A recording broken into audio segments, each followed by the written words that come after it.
31 अक्टूबर 1984 रोज की तरह सुबह की गुनगुनी धूप धीरे धीरे पेड़ों से छनकर जमीन पर आना चाहती थी।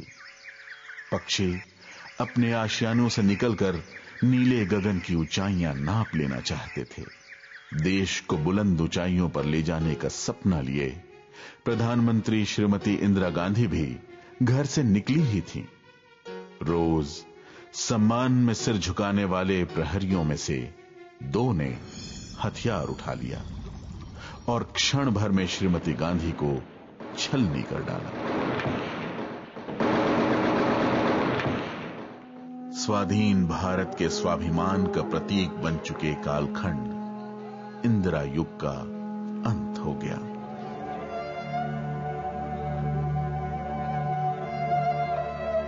जैसे पापा के मरने पर एक काबू करके रखा, अंदर रखा, उसी तरह से मां के मरने के वक्त भी मैंने अपना दुख है, अपना दुख है, दुनिया के लिए नहीं होता।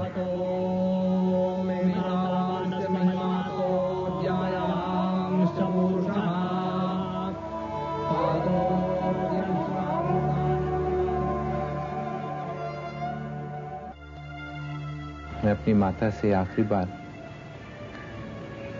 84 की दिवाली पर मिला था।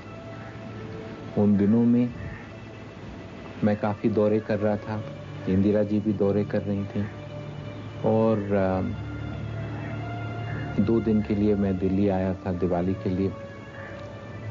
वही आखिरी बार था जब मैंने उनसे बातचीत करी थी। अगली बार 31 अक्टूबर को ही मैं उनसे मिला, लेकिन वो तब जिंदा नहीं थे।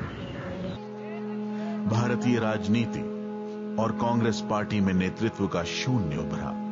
सवाल था श्रीमती गांधी के रिक्त स्थान को भरने का।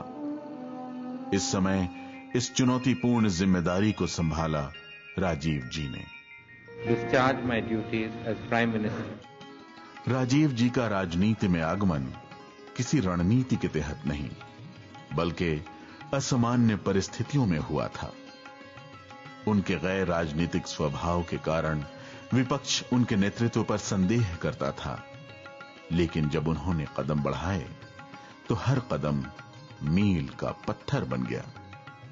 जिस तरह से गांधी जी और जवाहरलाल नेहरू बड़े पैमाने पे जनता की राजनीतिक सक्रियता बढ़ाना चाहते थे, उसी तरह देखते हैं राजीव जी भी प्रधानमंत्री बनने के बावजूद लोगों के बीच जाते हैं। अपने छोटे से कार्यकाल में उन्होंने हर क्षेत्र में अपनी सोच का लोहा मनवाया। राजीव जी भारत के राजनैतिक क्षितिज पर एक ऐसे धूमकेतु की तरह उभरे जिसने अपने काम से अपनी पहचान बनाई। कि लोगों की जाना, दलित, ट्राइबल, आम जनता की परेशानियों को समझना, ये अगर उदार व्यक्तित्व नहीं हो तो ये संभव है ही नहीं। और राजीव जी का मानना था कि जब तक ये marginalised communities main stream politics में नहीं आएंगी, तब तक भारत सशक्त नहीं बनेगा।